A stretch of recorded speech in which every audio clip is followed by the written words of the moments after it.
to Kinks and Beats Daily. I'm your host, Tony Fry. It is Christmas Eve. Merry Christmas to all of you who celebrate.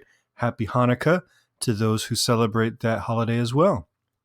Today, in honor of Christmas Eve, we're covering one of my all-time favorite Kinks songs, and a Kinks song that I try not to listen to 11 months out of the year, but it gets hard sometimes. Father Christmas.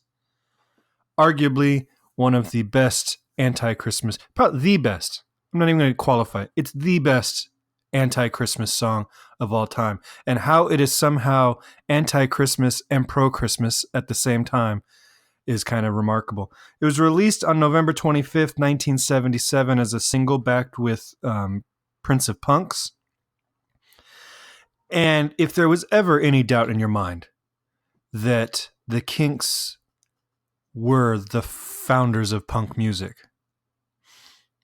this song should point you in the direction of believing that statement, because this is not a rock band that is dabbling in punk, right? They're not like trying to emulate what the cool kids are doing or whatever.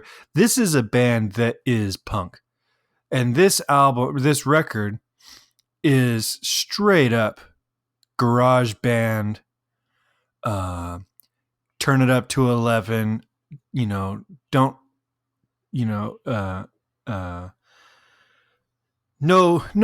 like thought for the establishment or anything like that. This is they're turning their nose up at everything. Holiday radio, the record companies, society in general. They are a punk band. And this song, we talk on this podcast a lot about the quality of Ray Davies' writing and the way he can have two conflicting ideas happening at the same time. We are somehow on the side, in this song, we are somehow on the side of a protagonist, and I use that word in quotes because they're not really protagonists, but they are. But we're on the side of these protagonists who jump a department store Santa Claus, demand cash, they want a machine gun, but they are given some heart, some relatability, because they also ask for their dad to get a job because he needs one, because he's got lots of mouths to feed. It's a cool song. Opens with a very festive, deceptively festive, sleigh bells and keyboards. And you think, okay, this is going to be a fun little Christmas song. And it could have easily been something, the Kinks were at the peak of their radio friendliness in the 70s at this point in the 70s. They were done with the concept albums and they were just producing radio friendly albums. This song came out of the Misfits sessions. So they could have very easily written a very AM radio friendly Christmas song, probably had a giant hit out of it, and been on the radio every year. Ray probably would have made more money off of his Christmas hit than all the other hits that he's had combined, right? Just look at our friend Paul McCartney, who wrote one of the worst Christmas songs imaginable, and he makes something like $400,000 a year or something off of that piece of garbage. And Save Your Letters. We're not talking about it this year. Maybe next Christmas we'll talk about that one. But Ray went a different way. Ray wrote a song that was not AM friendly. It's a little loud for AM radio at the time.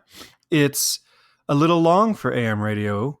The message is horrible for AM radio. So it's like he wrote a Christmas song that ultimately has a good message. Don't forget the poor kids while you're drinking down your wine. Let's remember those in need at this holiday season. spread the wealth, that kind of thing. It's ultimately a good message of keeping us grounded and remembering that not everyone's as fortunate as us.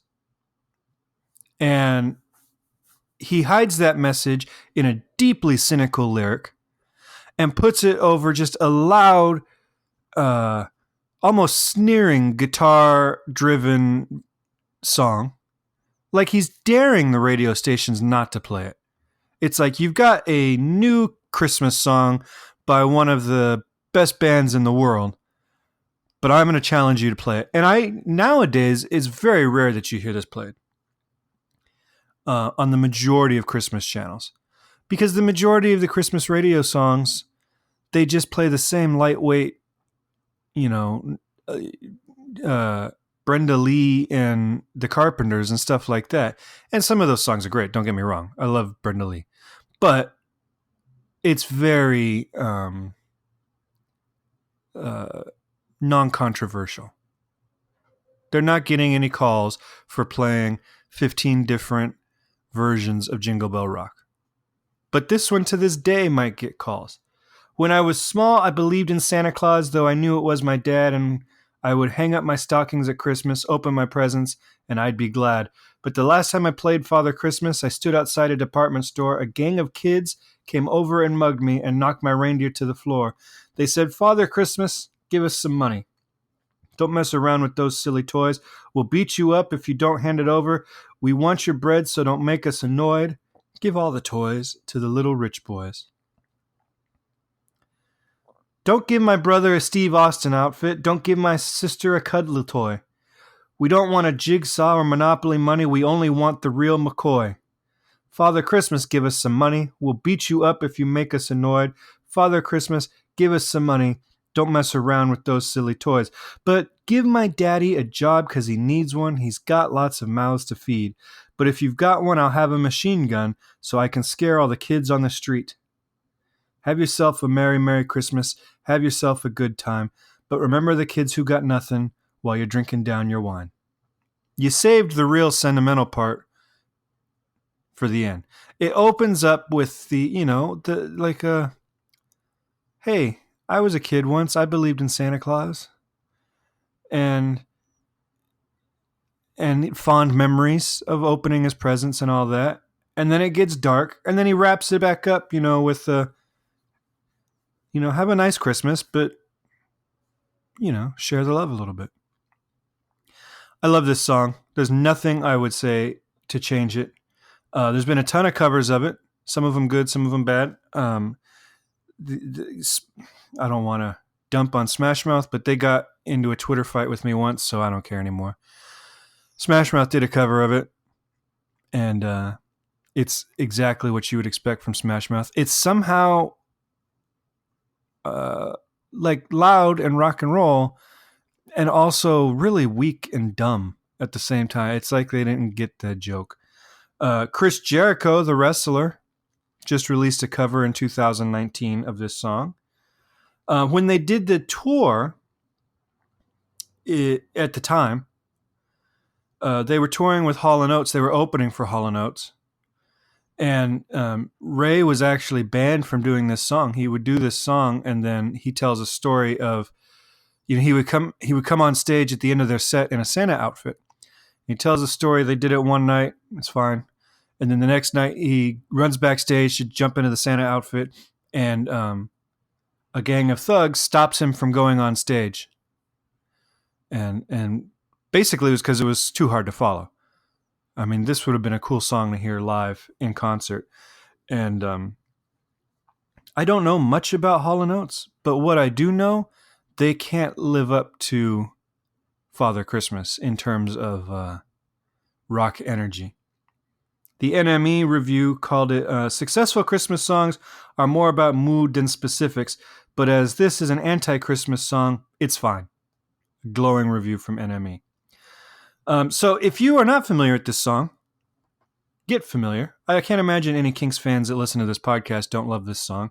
And I can't imagine any Beatles fans that listen to this podcast don't know this song. But if you're out there, have a listen. It's a great song. It's another one that you have to crank up full volume to really enjoy. And pay attention to Ray's vocal delivery, because you've heard 1,000 punk bands emulate that vocal delivery in the 40 plus years since, 42 years. Give me a call, 925-494-1739. As a personal Christmas gift to me, go to iTunes and leave me a 5-star rating and a nice review, please. It would be a favor to me, a Christmas gift to me. Let's get that podcast ranked at number 1 for New Year's. And the way we do that, ratings and reviews. Also, you can email me, kinksandbeats@herohabit.com. I hope you guys have a great holiday. And join me tomorrow as we talk about a Beatles-related Christmas song.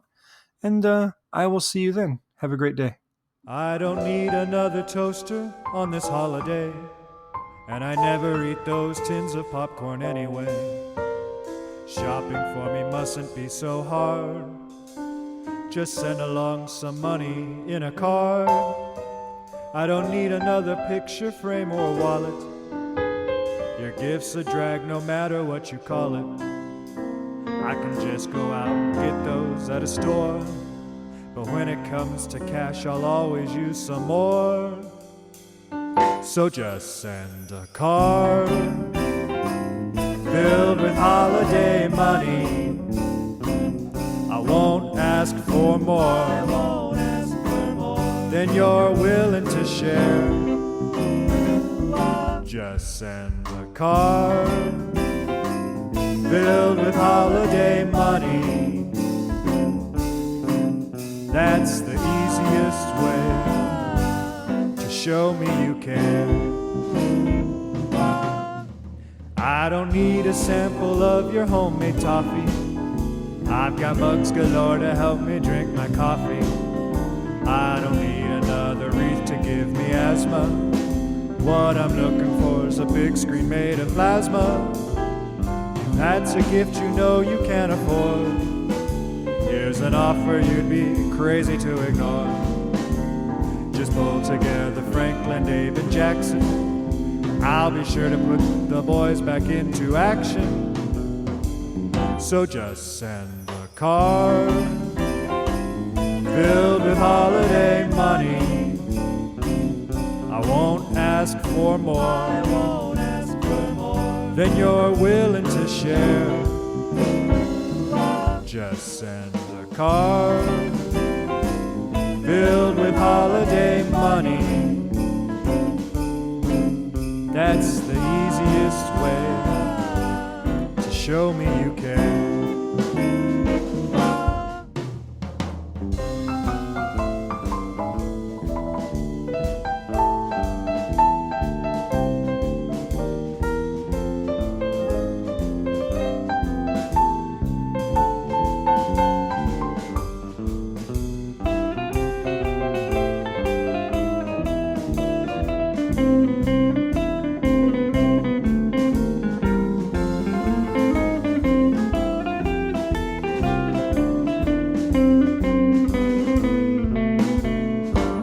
Send a card full of holiday money. I won't ask for more than you're willing to share.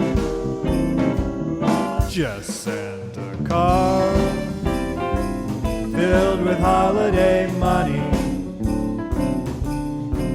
That's the easiest way to show me you care. Just send a card filled with holiday money.